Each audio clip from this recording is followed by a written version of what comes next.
Hello all the students of BA part one. और इससे पहले वाले लेक्चर में हमने इसका नीति शास्त्र का इसकी ब्रांचेस पढ़ी, इसकी विधाएं पढ़ी और उसका स्कोप पढ़ा, इसका क्षेत्र पढ़ा कि कौन कौन सी समस्याएं हम नीति शास्त्र के अंतर्गत डिस्कस करते हैं। अब आज का आपके इस वाले जो टॉपिक है उसमें जो लास्ट वो टॉपिक डिस्कस करने के लिए बचता है वो होता है एथिक्स का relationship with some other sciences, और अन्य विज्ञानों के साथ इसका क्या संबंध है। तो इसमें हम जैसे आप किसी भी एक या दो विज्ञान के साथ में इसके संबंध को अंडरस्टैंड कर लीजिए। और जैसे हम इसमें मतलब ये एक स्पष्ट सी बात है कि जैसे जो भी कोई शास्त्र है, कोई भी सामाजिक विज्ञान है, कोई भी शास्त्र है, तो वो मानवीय जीवन के किसी ना किसी पक्ष को स्टडी करता है, उसको अंडरस्टैंड करने की कोशिश करता है।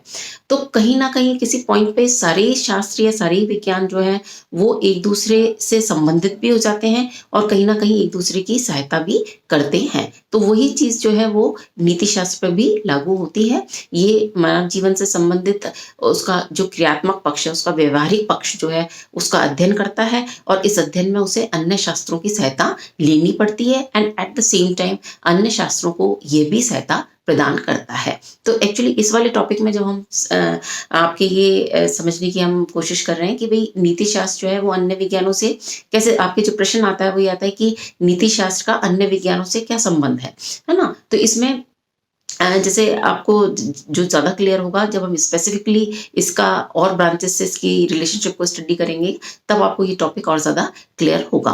तो जैसे इसका हम फर्स्ट लेते हैं कि भाई साइकोलॉजी एक ब्रांच ऑफ नॉलेज है जिसको कि हिंदी में मनोविज्ञान कहते हैं। तो हम मतलब हम ये डिस्कस कर रहे हैं कि relationship between psychology and ethics, कि किस प्रकार से नीति दर्शन जो है वो मनोविज्ञान से संबंधित है।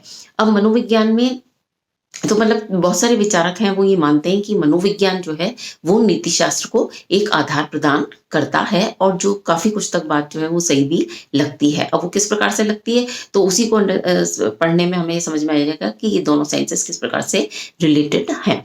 तो हमने देखा, जैसे हमने एथिक्स का भी प्रीवियस हमारे जितने भी डिस्कशन हुए उसमें हमने देखा कि एथिक्स बेसिकली कर क्या रहा है, वो मनुष्य के आचरण का मूल्यांकन कर रहा है। उसके और आचरण और चरित्र हमने जैसे देखा तो उसमें मनुष्य के समस्त ऐच्छिक कर्म उसके आ जाते हैं, है ना, जिनको कि वो जानबूझकर या जिनको वो वॉलंटरली चूज करता है करने के लिए, वो सारे उसके ऐच्छिक कर्म, तो इसलिए वो रिस्पॉन्सिबल भी होता है और इसीलिए एथिक्स जो है वो उनका मूल्यांकन करता है या उनका इवैल्यूएशन करता है। तो अब मनोविज्ञान इसमें कैसे सहायता कर रहा है, तो क्योंकि जैसे हम नीति शास्त्र तो इसका मूल्यांकन कर रहा है ऐच्छिक कर्मों का, लेकिन ऐच्छिक कर्म होते क्या हैं, हम उन्हें कैसे करते हैं, है ना। तो ये सारी जो जानकारी है, अर्थात एक तरह से कहें तो ऐच्छिक कर्मों के स्वरूप का विश्लेषण जो है वो मनोविज्ञान करता है। जैसे मैंने पहले भी किसी रेफरेंस में बताया कि मनोविज्ञान या साइकोलॉजी बेसिकली क्या कर रही है, वो हमारे मेंटल प्रोसेसेस को स्टडी करता है। जो भी साइकोलॉजी है, मनोविज्ञान है, क्या कर रहा है, कैसे हम सोचते हैं, कैसे हम क्रिया करते हैं, कैसे हम लर्न करते हैं, कैसे हम हंसते हैं, कैसे रोते हैं, और किस प्रकार से हमारे अनेक प्रकार के संवेग होते हैं। हर्ष का होता है, शोक का होता है और ईर्ष्या का होता है, बहुत सारे संवेग हमारे में होते हैं। तो जो मनोविज्ञान है वो वस्तुतः इन सब की स्टडी करता है और इनका एक तरह से तथ्यात्मक विवेचन या अध्ययन जो है वो मनोविज्ञान करता है। अब ये स्टडी जो मनोविज्ञान की है, what we are trying to understand is कि how this study of psychology helps an ethician, किस प्रकार से किसी नीति शास्त्री को वो मदद करती है। तो वो कैसे करेगी कि जैसे नीति शास्त्री क्या कर रहा है, एथिक्स क्या कर रही है, ethics is trying to answer the question. जो एथिक्स है वो बेसिकली नीति शास्त्री क्या करता है कि भाई मुझे क्या करना चाहिए। हमने इसीलिए इसको बार बार डिफाइन करा है कि जो एथिक्स है it is a normative science है, एक आदर्श मूलक विज्ञान है ये, क्योंकि ये कर्तव्यों का निर्धारण करता है, चरित्र का मूल्यांकन करता है ना। तो नीति शास्त्र किस क्वेश्चन का आंसर देना चाहता है कि मुझे क्या करना चाहिए, है ना। लेकिन हम जब तक कि हम वो क्या करना चाहिए, हम इसका आंसर तब तक नहीं दे सकते जबकि हमें पता ना हो कि कोई व्यक्ति जो है या मनुष्य जो है वो क्या कर सकता है। तो इस सब में जो ऐच्छिक कर्मों की के स्वरूप का विश्लेषण जो मनोवैज्ञानिक करता है, उसमें इसको एथिशियन को बहुत ज्यादा हेल्प वो स्टडी करती है। तो इस तरह से इनमें जो रिलेशनशिप है बिटवीन साइकोलॉजी एंड एथिक्स वो यहाँ पे रिवील हो जाती है।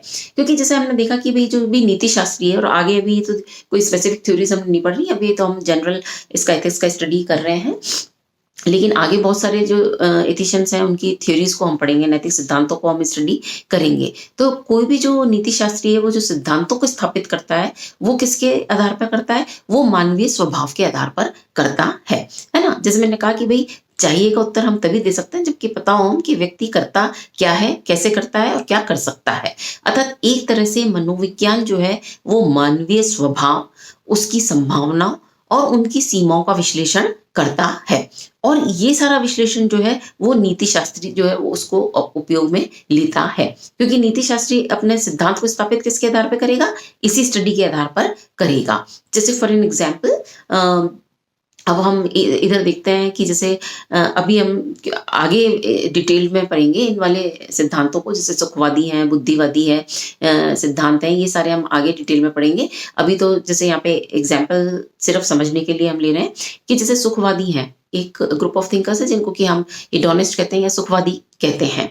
अब उन्होंने क्या सिद्धांत स्थापित करा कि भाई मानवीय जीवन का लक्ष्य या ध्येय क्या होना चाहिए, अधिक से अधिक सुख की प्राप्ति होना चाहिए। तो लेकिन अब ये उन्होंने सिद्धांत जो अपना स्थापित करा वो किस बेसिस पे करा, उन्होंने मानवीय स्वभाव का अध्ययन करा, है ना। और उन्होंने देखा कि भाई मनुष्य स्वभाव से ऐसा है कि वो अधिक से अधिक सुख प्राप्ति की कामना करता है और यथासंभव दुख से दूर रहना चाहता है। तो इसलिए उन्होंने जो मानवीय जीवन से संबंधित नैतिक सिद्धांत की स्थापना करी, उसको उन्होंने इस प्रकार से स्थापित किया कि मनुष्य के जीवन का परम लक्ष्य क्या होना चाहिए, अधिक से अधिक सुख की प्राप्ति ही उसका लक्ष्य होना चाहिए। तो इस प्रकार से सुखवादी आ गया। लेकिन एक दूसरे ग्रुप ऑफ थिंकर्स हैं जिनको कि हम रैशनलिस्ट कह सकते हैं, बुद्धिवादी थिंकर्स कह सकते हैं।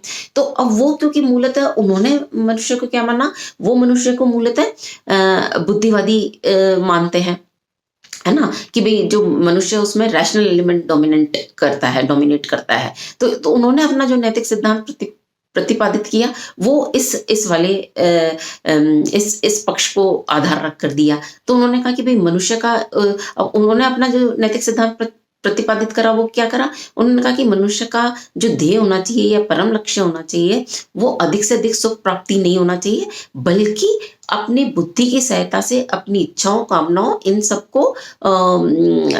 इन सबका दमन करके या इनको संयम पूर्वक इनको कंट्रोल करके और उसको अपने जीवन यापन करना चाहिए।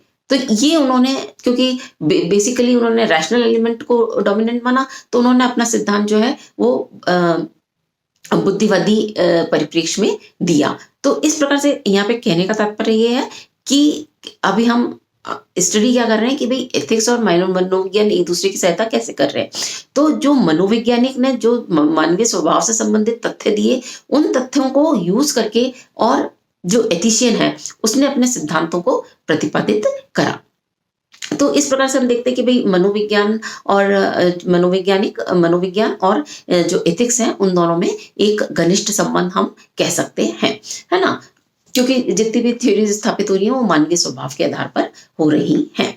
लेकिन इसको जब हम ये असर्ट करते हैं कि भाई दोनों में घनिष्ठ संबंध है, इट डजंट मीन कि they are one and the same. दोनों मूलतः अलग विज्ञान है। इसका मतलब ये नहीं है कि जो नीति शास्त्र है और मनोविज्ञान है वो वस्तुतः सिमिलर है। नीति शास्त्र तो एक आदर्शमूलक विज्ञान है, लेकिन ऑन द अदर हैंड जो साइकोलॉजी है या मनोविज्ञान है ये कैसा है, ये वर्णनात्मक विज्ञान है या पॉजिटिव साइंस है।